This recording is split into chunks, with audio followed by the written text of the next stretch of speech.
यही हरिहर छत्तर मेला लगता है। गुरु महाराज ने सुने कि हरिहर छत्तर ओ वहां पर ओ एक महात्मा आए थे हरिहर, उन्हीं के नाम पर ये मेला लगता है। तो बड़ा प्रतापी थे, बहुत साधक थे। गुरु महाराज यहाँ रहे 3 महीना, इसी हरिहर छत्तर मेला के बालू के रेत पर गुरु महाराज 3 महीने रहे, और 3 महीना यही रह करके पर सत्संग अपना लोगों से मिलते रहे, साधुओं संन्यासियों से, और मात्र 5 लोगों को खड़ा किए। 5 लोगों को खड़ा किया और कहे कि धर्म की स्थापना करना है। अब लोग कहते थे भाई 5 लोग से क्या होगा, लेकिन वो 5 लोग गुरु महाराज ने ऐसे खड़ा किए कि अगर हाँ सका जो आपका आदेश होगा हुकुम करेंगे। तो कहा कि चलो, तो 7 नवंबर को, 7 नवंबर कैसा दिन होता, बहुत ठंडा का दिन, उस 7 नवंबर को गुरु महाराज ने कहा कि यहां से हम दिल्ली के लिए प्रस्थान करेंगे और साइकिल यात्रा निकालेंगे। अब बताइए प्रेमियों, आप सोचिए 5 लोगों को कितना बड़ा हिम्मत हुआ कि दिल्ली साइकिल से लिए। गुरु महाराज ने कहा कि आपका हम साथ देंगे। तो उसमें नया साइकिल गुरु महाराज के लिए वही 5 लोग पैसा मिलाकर गुरु महाराज कहे कि आप कभी चलिएगा। गुरु महाराज को कोई गाड़ी नहीं थी, कोई व्यवस्था ही नहीं था, पैदल थे। तो वो कहा कि साइकिल से हम लोग तो अपना अपना साइकिल ले लेंगे, लेकिन आप कभी से चलिएगा। तो कहा कि हमारे पास तो कुछ नहीं।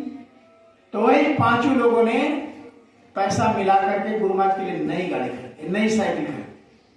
अब पहला साइकिल 7 नवंबर 1972 में गुरु महाराज लेके निकले। अब यहां से प्रेमियों निकले, पता नहीं धीरे धीरे पड़ाव करते करते जैसे उत्तर प्रदेश में प्रवेश किए, गोंडा, गोरखपुर, गोंडा, बहराइच, गुरु महाराज के पास बहुत सारे प्रेमियों हैं।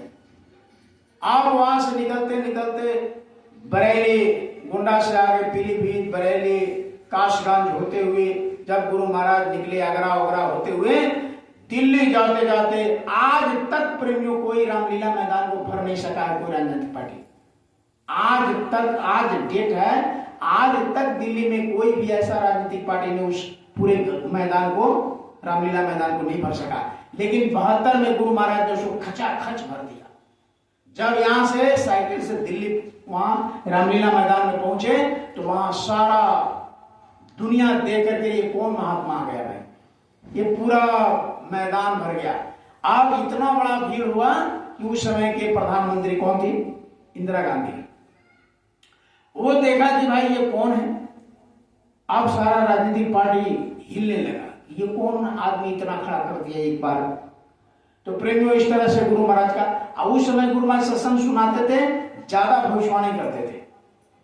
अब इतना भविष्यवाणी करते थे, आप जो भी ये सब गुरु महाराज ने अभी आपने कोरोना देखा था, सब 72 में कर चुके थे कि इतनी बड़ी महामारी फैलेगी कि डॉक्टर हॉस्पिटल से भागेंगे, दवा नहीं मिलेगा, टैबलेट नहीं मिलेगा, एक टैबलेट 3000 के मिलेंगे। तो आपने देखा एक सिलेंडर देखने में मिल रहा था उसमें कोरोना में, और तभी भी जान नहीं बचा पाए। लाखों लाख लोग मर गया कोरोना में, एक झटके में मर गया कि आगे ये हो जाएगा, सूखा पड़ेगा, दाना नहीं मिलेगा, ऐसा परिवर्तन होगा कि जब ये पश्चिम से ऐसे कीटाणु छोड़ेंगे, कीटाणु बम, कि भारत में आकर इतने फैल जाएंगे। लेकिन भारत में वैसे लोग मरेंगे जो शराबी कबाबी होंगे, जो शुद्ध शाकाहार होंगे, जो धर्मपरायण होंगे, उनको बचा लिया जाएगा। और महात्माओं द्वारा ऐसी आंधी चलाई जाएगी, उल्टी आंधी पूरब से, कि उसमें हाथी भी उड़ते नजर आएंगे और सारे कीटाणु जहां से आए रहेंगे वो पश्चिम के देशों में चला जाएगा। एक गुरु महाराज बोलते थे, लोग कहते पागल हो गया बाबा, ये क्या बोलते रहते हैं।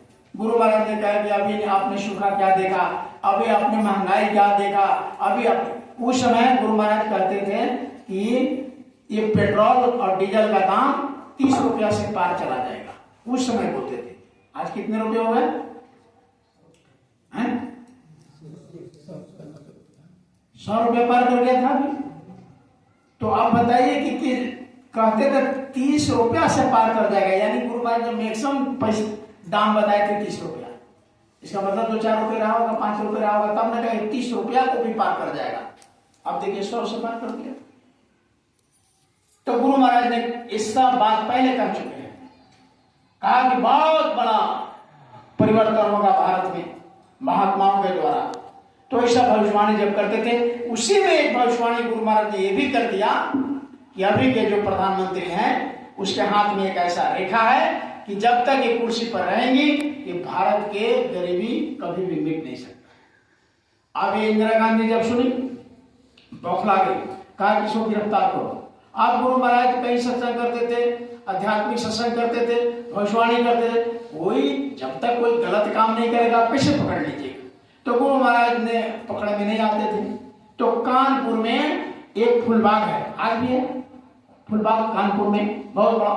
उसी बाग में गुरु महाराज को पकड़ने का साजिश किया गया राजनीतिक लोगों द्वारा, इंदिरा गांधी के द्वारा। गुरु महाराज ने कहे कि इनका मथुरा में उन्होंने संदेश दिलवाए कि आपका कार्यक्रम कराना चाहते हैं कानपुर में, आप दे दीजिए। गुरु महाराज को कोई बात नहीं है, सत्संग दे दिए गए।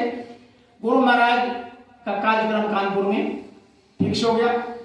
कानपुर में गुरु महाराज ने सत्संग का टाइम दिया, लेकिन उन लोगों ने प्रचार करवा दिया, राजनीतिक लोगों ने क्या प्रचार करवा दिया कि सुभाष चंद्र बोस आने वाले हैं कानपुर में।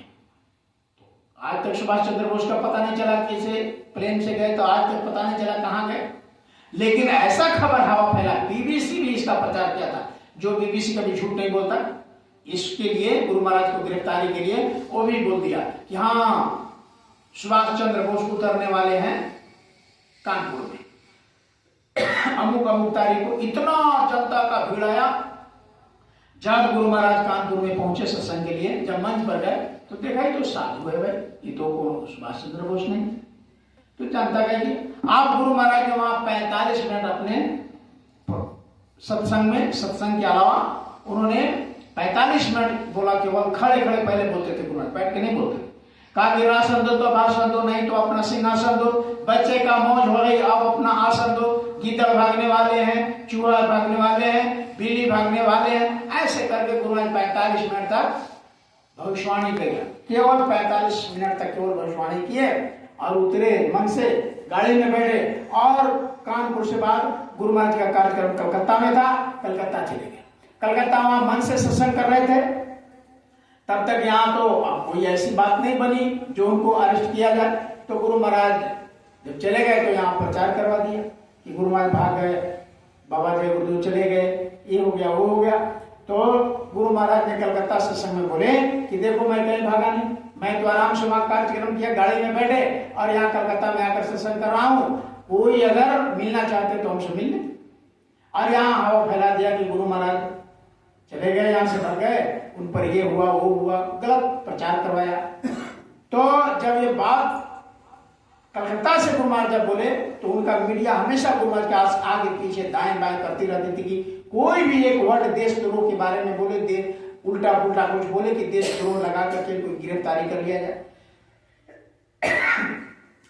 तो गुरु महाराज जैसे वहां बोले, वहां भी उसका मीडिया, वहां सीआईडी तुरंत वहां से यहाँ बात क्या की, तो ये बात तो यहाँ है लेकिन वहां क्या हो रहा है सब इसको पता है। तो वहां कहा कि गुरु महाराज के ये पगड़ी बांधते ना, इसमें ट्रांसमीटर रहती है, जैसे पता चलता रहता है कहाँ क्या हो रहा है। तो गुरु महाराज ने एक बार पगड़ी को खोलते हुए वहां कलकत्ता के मंच पर बोले थे कि बाबा के पास कोई ट्रांसमीटर नहीं, कोई मंत्र, कोई मशीन नहीं है। अरे गुरु बाबा के मस्तिष्क में ऐसा मशीन है कि तुम हमारे साथ 50 साल बगल में बैठे रहो, मेरे अंदर क्या है कुछ नहीं पता। कहते ना बहुत लोग कि उस समय इन्होंने जब कह दिया, दीवालों पर लिखवा दिया कि प्रधानमंत्री के हाथ में एक ऐसा रेखा है कि ये जब तक रहेगी खुशहाली देश में आ नहीं सकता। क्यों? गुरु महाराज उस समय इनको मना किया था। उस समय एक नसबंदी क्रिया चलाई थी ये इंदिरा गांधी। नसबंदी मतलब जो भी कर्मचारी सरकारी थे उसको 2 को 3 को एक टारगेट दिया जाता था कि एक सप्ताह में अगर तुमने 2-4 को नसबंदी के लिए नहीं हाजिरी दिया अपने तरफ से तो तुम्हारी नौकरी खत्म कर दी जाएगी। कहा कि पता नहीं भाई भगवान राम कृष्ण आए, उस तरह से आगे बहुत बड़े अवतारी शक्ति आने वाले हैं, तुम जब माँ के नस काट दोगे तो कैसे जन्म लेगा। गांधी जी अपने भाई में चौथे पुत्र थे।